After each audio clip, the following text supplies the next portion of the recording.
Uwi na kami. Sensitive pala ha. Kasi hindi niya pwedeng dalhin to. Nasa akin yung pangalan niyan eh. Paharangin siya ng mga pulis. Dadala niya yan. Sensitive pala. Halika na na. Halika na. Asan yung motor? Punta kami Manila. Hindi, biro lang po. Nakita nyo naman po kung paano ako magsalita dito. Ganun din ako sa kanya sa bahay. Kasi pag yung ate nyo, yung ate nyo, eto siya, pag nag-isip, seryoso masyado, kaya hindi kami nagtutugma yan. Which is, dapat, di ba, may mag-a-adjust. Di ba? Kailangan i-accept namin kung ganun ako, tapos siya maselan, kailangan i-adjust ko yung ano ko sa kanya. Pero may mga time na yung palabiro ko, kailangan ma-accept niya din, di ba?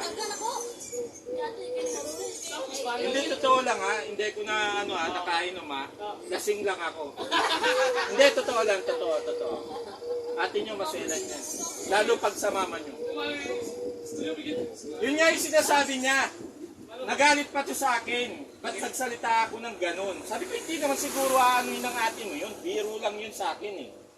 Sabi niya, hindi ganun si ate. Kaya sabi ko, uwi na kami. Hindi, wala po yun. Wala po yun, promise. Masama po pa loob nyo sa akin. Sabihin nyo lang. Doy, susi, Doy, balik natin yung alak. Huwag na tayo mag-inom kung ganito. Mahirap mag-inom pag ganito, may samahan ng loob. Hindi, biro lang po yun. Hindi po yun ano.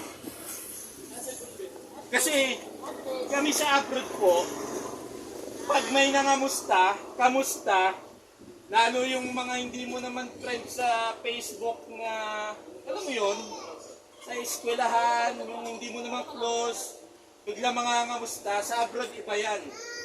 Hindi mo na yan bubuksan.